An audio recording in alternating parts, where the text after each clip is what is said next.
Honourable delegates, we will then now proceed to the first order of the day, which is policy debate on budget vote 5, Home Affairs, Appropriation Bill B5 of 2024, National Assembly, Section 77.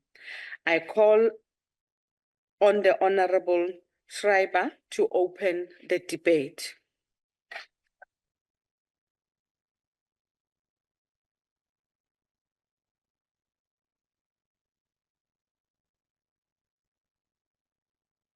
Good afternoon, House Chairperson of the National Council of Provinces, the Deputy Minister of Home Affairs, Mr. Njabula Nzuza, the Chairperson of the Select Committee on Security and Justice, the Honourable Ms. Jane Mananiso, Honourable Members of the Select Committee on Security and Justice, Honourable Members of the National Council of Provinces, the Director General of the Department of Home Affairs, Mr. Tommy Makode and his team, as well as members of the media.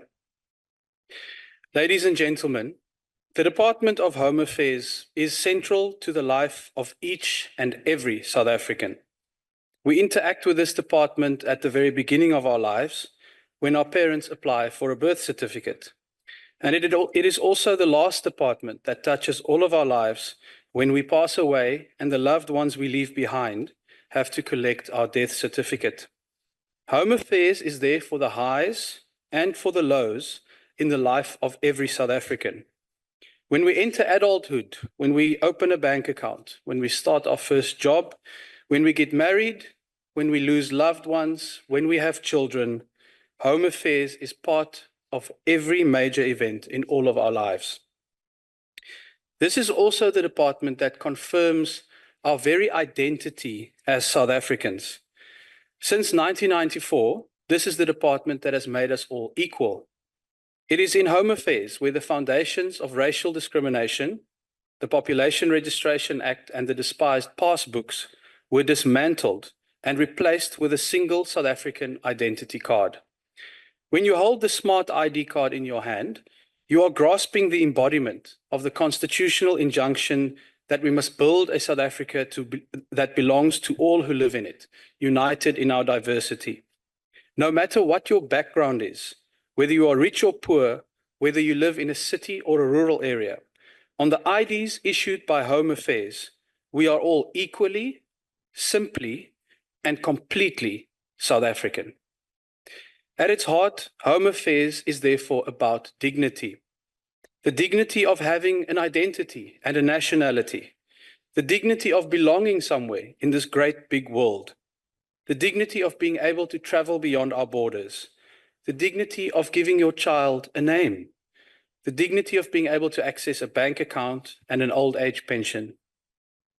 As your newly appointed Minister of Home Affairs, I not only recognize and acknowledge that dignity is at the heart of this department, I will also make it my mission to restore dignity to the interactions with Home Affairs, both for the many dedicated officials who have found their calling by serving the people of South Africa through this vital department, and to our valued clients. Chair, there is nothing that brings dignity like a job. That is why we are also going to position Home Affairs as a powerful engine for economic growth. The apex priority of the Government of National Unity, as captured in our shared statement of intent, is to generate rapid, inclusive, and sustainable economic growth to create jobs. Home Affairs has a critical role to play in this vision by accelerating the reforms introduced by the President through Operation Vulindlela. According to Operation Vulindlela's 2022 review of the work visa process in South Africa, there is a 1.25% increase in employment for South Africans for every 1% increase in skilled legal immigration. The National Treasury has similarly found that increasing the availability of scarce skills in the labour market is the second most powerful step we can grow the economy and create jobs for South Africans, just behind the eradication of load shedding. And for every 12 tourists that visit our shores, one new job is created for the people of South Africa. It is in fulfillment of this mandate of the GNU that Home Affairs will enhance our role as an economic enabler by accelerating the implementation of Operation Vulindlela's reforms. Alongside steps that have already been taken, such as the streamlining of required documents and the introduction of a trusted employer scheme, we will do much, much more.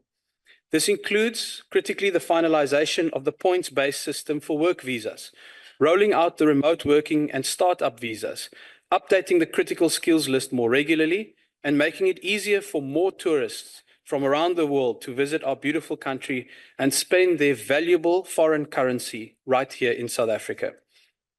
However, in order for us to be effective in unlocking scarce skills and growing tourism to create jobs, Home Affairs must urgently clear the backlog in the processing of permits. The department has set up a dedicated team to reduce the backlog. I am pleased to report that we are starting to see progress. Our dedicated team has already reduced the backlog by processing 96,000 applications out of a total of 306,000. This is a reduction of 30%, and I'm very pleased to say that between Monday and today, over 4,000 applications have been cleared from the backlog. This is the dedication we are seeing from this team. But, Chair, we must do more, because clearing this backlog is the only way to avoid a further extension of the concession on visas, waivers, and appeals that has already been granted 3 times. This is an abnormal situation, and we must get this backlog under control so that further extensions are no longer necessary. For this very reason, I have asked to be provided with daily reports on the state of the backlog until it is completely eradicated. Another encouraging sign comes from the department's partnership with Business Unity South Africa, which will see the auditing firm Deloitte as well as First National Bank providing additional resources for the visa backlog team. This not only lays the foundation for overcoming this key obstacle to economic growth and job creation, but also for a more constructive relationship with the private sector. Repairing our relationship with key stakeholders is vital to building trust and the partnerships Home Affairs needs to move forward. This is especially urgent because the department is currently inundated with costly court cases that it cannot afford. In many instances, these cases stem from an inability to process applications in a timely manner, forcing clients to seek judicial relief. In other cases, they reflect a serious breakdown in trust between the department and stakeholders. To rebuild this trust, I have decided to reactivate the Immigration Advisory Board in terms of Section 4.2 of the Immigration Act. This board provides for a powerful platform for key stakeholders to engage with the department on an ongoing basis about problems affecting the sector. Importantly, the advisory board can provide the minister with evidence-based advice on tackling critical matters, such as the court-ordered process of consultation on the future of the Zimbabwean exemption permit. Going forward, the advisory board will serve as a vital forum where problems can be ironed out before they escalate to the courts and where scientifically researched and evidence-based advice can help us address key challenges. Even as we work to implement the GNU mandate for a better visa system to welcome people who want to contribute to South Africa legally through their skills, investments, and as tourists, we must acknowledge that there is another side to this coin. South Africa needs to do much more to combat illegal immigration. We must do so both because it is central to our national security, but also out of our commitment to economic growth. For the reality is that no one will want to visit or invest if we allow our country to lose control over its borders and internal security. This problem needs to be tackled in a sustained, integrated, and collaborative way. In the coming year, Home Affairs will increase the number of inspections at restaurants, spaza shops, farms, and mines by over 50% in order to take action against people who are illegally employed, including through deportations. But these inspections are most effective when done in collaboration with other departments, such as Employment and Labour, the South African Police Service, and local government. I will be reaching out to colleagues in those relevant departments with the aim of conducting joint operations to maximize our ability to hold everyone involved in illegal activities to account. Today, the Border Management Authority's border guards have intercepted and deported over 296,000 individuals who had attempted to enter the country illegally. In addition, over 300 vehicles were intercepted when criminals attempted to illegally take them out of South Africa. These illegal cross-border activities will further be combated by the BMA through funding received from the Criminal Asset Recovery Account, which is being utilized to procure critical security and ICT equipment, such as drones, body cameras, and speedboats through Armscor. But the reality is that the BMA, like Home Affairs itself, is underfunded. If we want to properly manage our borders, honorable members, we will have to invest more resources in doing so. A further urgent priority in improving the dignity of interactions with Home Affairs is to stabilize the online system. It is unacceptable that in the year 2024 and in the age of artificial intelligence, we still do not have reliable IT systems at Home Affairs. The days of system offline need to come to an end because I want to be your Minister of System Online. In order to achieve this, we need to embrace modern technological solutions. One of the options under consideration is the recommendations from the Council for Scientific and Industrial Research to optimize the department's IT infrastructure network. I am pleased to report to this House that the first set of offices have now been upgraded to fiber connections, ensuring operating speeds at 1 gigabyte per second throughout. These advancements have been made possible through Home Affairs migrating these offices to the South African National Research Network, resulting in notable enhancements at the pilot sites. But we now need to expand reliable connectivity to every single Home Affairs office. The problem of long queues must be similarly tackled if we are to restore dignity to interactions with Home Affairs. While technological upgrades will assist in this regard, I intend to review the way in which queues are managed at Home Affairs offices to identify appropriate business process reforms that optimize the existing online booking system and better manages queues on the ground. Another way to shorten queues at Home Affairs offices is by expanding our footprint and taking services closer to the people. I'm pleased to report that the project to expand into shopping malls has seen the opening of conveniently located offices in the Mainland Mall in Pretoria, in the Cresta Mall in Johannesburg, and in the Pavilion Mall in eThekwini. This will shortly be followed by the opening of a new office inside the Tiger Valley Mall right here in the Western Cape, as well as modernized services at the Stellenbosch office.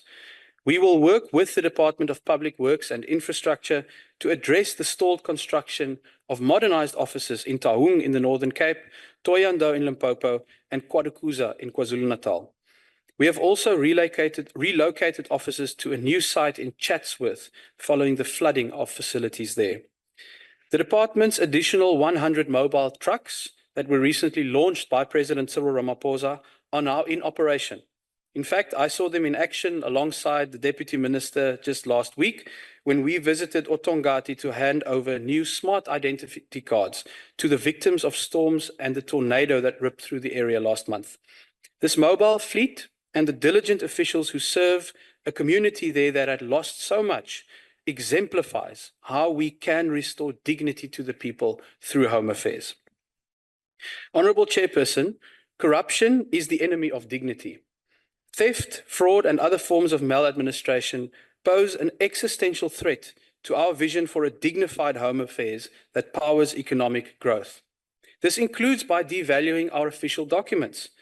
Even though the announcement by Ireland last week that citizens of South Africa and Botswana now require visas to visit the country did not specifically mention this issue, I am still going to request a meeting with the Irish ambassador to understand the extent to which concerns over corruption may have influenced this regrettable decision.